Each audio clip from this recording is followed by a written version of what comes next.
Good afternoon everyone, welcome back to the channel. It is Monday afternoon and we are spreading some slurry. Yeah, slurry tankers on. We have a few loads done. We're doing 2 fields here not too far away from the yard. So that's where we're starting off. I've got one of the fields done and a load, full load, and a little bit of a leftover load from the first field have both been, that's all that's spread now in this final field we have to do here. So yeah, not too far from the yard. Just turn to the right here and it's only up half a mile on the right hand side, so it's fairly close by, so it's not too bad. Easy enough draw. Or oh, cow coming, we're gonna pull out. It's quite a dangerous place to be pulling out. There's a blind crest here on the hill, so you can't see anything that's coming. Never had any bad accidents, but look, you never know. Something could always happen. You just have to decide to go and then make the beeline out of there, which isn't always easy when you have a full tanker full of slurry. So anyway, yeah, so this is the first of the slurry, first of the spreading that we are doing in 2020.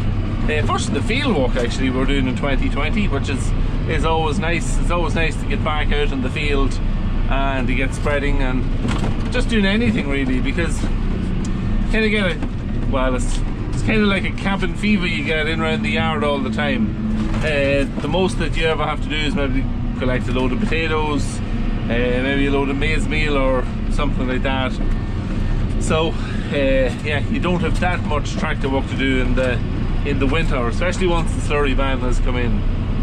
So yeah, it's nice to get back out and doing a bit. It marks the start of the 2020 agricultural year, if you like, in the sense of having to do field work, so always very nice. So yeah, so here we are now. We're just here at this field. As I said, we have a load and a half done. There's only about 3 acres in this field now, so it's about 3 loads roughly is what we aim to get on there. We're putting the slurry on at about get it on around somewhere between 2,000 and 2,500 gallons per acre, something around that kind of a rate. We'd be quite happy with that, so that's what we're aiming for. Ground conditions is fairly good. We've got a couple of dryish fields here. Look at all. Some people are always commenting that, oh, I don't know how you can get out in fields in this kind of condition. Well, we have a couple of dry fields that you could go out in nearly all year round, once there hasn't been an absolute deluge of rain or something like that. But these fields here now are usually fairly dry. You can get slurry out nearly any day of the year in them. So we have a couple of fields here like that. There's about 10 acres here. There's another, if you go down that narrow laneway that is just below these fields, there's another 11 acres down there, which is basically the same. It's very dry ground. And then we've got a couple of rented pieces of land as well that we could, we've probably got about 30 acres that we could play about with and get some slurry out even in really bad conditions. So it's good to have it, because not all our ground is like that. So anyway, we'll get going with this, and we'll get this field finished. Now, so what I'll do is I'll set the camera up, take a couple of wee bits of footage just from the outside as usual, and yeah, we'll come back then near the end.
So we have them couple of loads finished, and yeah, tank is dropped down. I'll show you the tank now in a second. Tank is dropped down.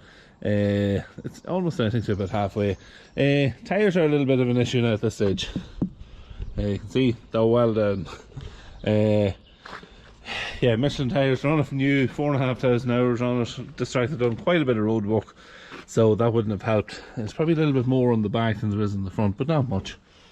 Have new tyres ordered for it, but I just haven't got around to putting them on yet. They're actually in stock now in our suppliers in Dundalk, so I'm not going to put them on just yet because the wheels need a bit of refob done on them. You can see there's a couple of spots where there's a bit of flaky rust underneath, and they're just well faded. You can see this here is the colour that it should be, and it's gone a kind of white. So yeah, we're going to freshen them up, just get the hubs and the rims painted on it, and the tyres. So we'll get the tyres will go on the next couple of weeks, just when we get round to getting these done. We'll have to just struggle on.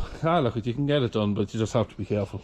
Yeah, so took a couple of loads out of the tank earlier, and I didn't get the last third of the tank mixed because it was just a little bit full. So I took a couple of loads out and I dropped the mixer back in just for, it wasn't back in 5 minutes, and it pulled back. Then the rest of that unmixed slurry up on the top end of the tank, pulled it all back down. So I have it all mixed, and the tank has dropped down. This tank's about 7 feet. It's not just 8 feet. It's probably dropped down. That's it. It got to halfway at this stage. So yeah, that'll do this tank. We'll mix a couple of, these slats can now go back in, and we'll mix a couple of the other tanks, and we'll walk out of them in the other shed. So I had to change the battery as the battery went dead.